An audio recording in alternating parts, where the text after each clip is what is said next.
Oh, what's up, everybody? Welcome back to the channel. Thank you for tuning in as always. And today I've got some breaking news to share with you. I was actually sitting down to film a completely different video, but my buddy Braden Langley over at Langley Outdoors Academy called me up. He's like, "Hey, Kurt, did you see what happened with the NAGR?"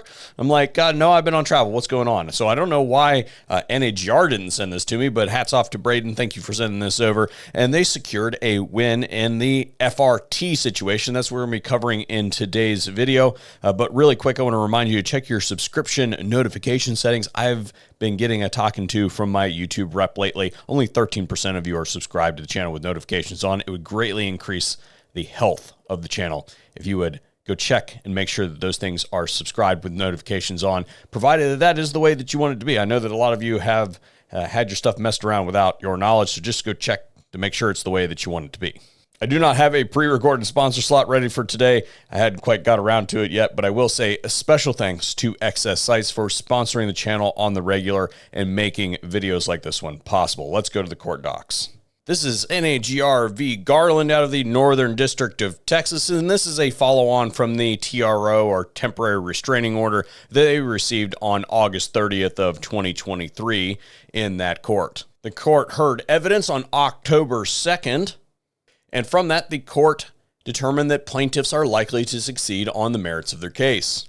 Here, plaintiffs contend that ATF's regulation broadening the machine gun definition is an arbitrary and capricious expansion of the agency's authority. Plaintiffs are likely correct. Accordingly, the court concludes that plaintiffs have carried their burden at this stage to show that the expanded definition of machine gun lightly exceeds the scope of ATF's statutory authority. The court then goes on to cite Cargill and applies it to Cargill's holdings here. FRTs do not fire multiple rounds with a single function of the trigger and do not qualify as machine guns.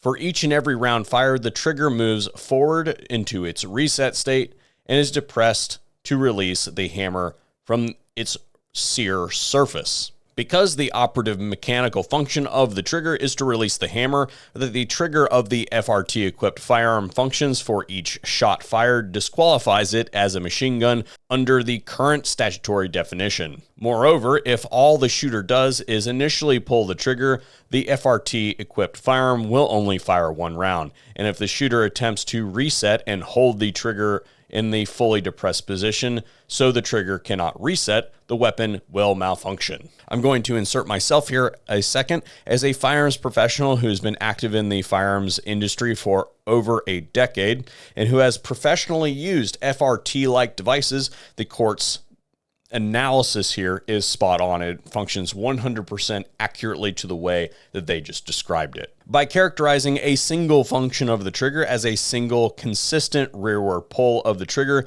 defendants seek to transform the required statutory focus away from the objective trigger mechanism to the subjective actions of the gun user instead. This is incorrect and is the same rewriting of the statutes defendant already attempted with bump stocks before Cargill emphatically rejected it. Followed on by 20 or so more pages of analysis supporting the decision. My phone, not yours. Sorry about that. That is actually the NAGR. Better late than never. And in sum, plaintiffs have successfully demonstrated to the court that they are entitled to injunctive relief.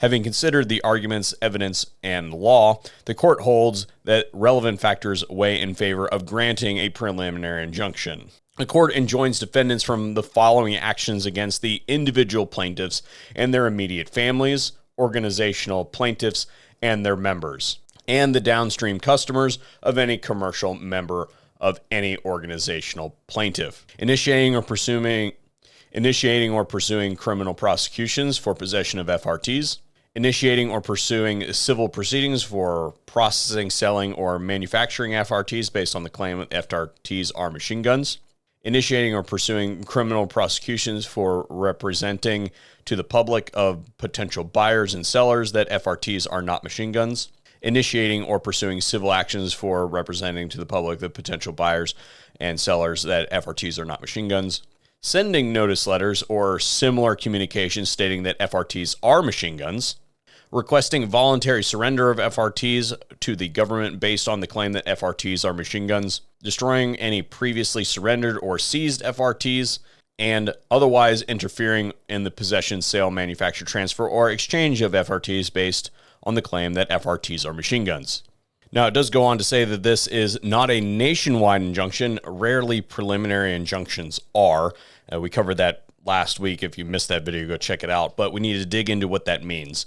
If we go to the parties, we have the plaintiffs are comprised of some individual plaintiffs that were involved in this case, as well as NAGR and TGR. On top of that, remember, any commercial member of those organizations. So any manufacturer that is making FRTs, if they are a member of those organizations, remember, the downstream clients of those commercial organization members are covered. So to put it directly, I don't know that all of the individual manufacturers of these types of devices are indeed members of NAGR, but if they weren't, all they would have to do to cover themselves and all of their customers is simply join NAGR.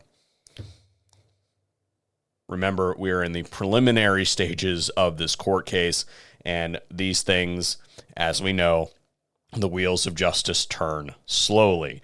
So be looking out for future updates on this particular case as we covered it previously and now today. I will bring you news of this as it progresses forward, and good job, NAGR, for getting us a win. Let me know if you enjoyed this video in the comment section down below. Interacting with the video absolutely helps spread the message that more people need to see this. Thank you very much for tuning in. Hopefully we'll see another video here at the VSO Gun Channel.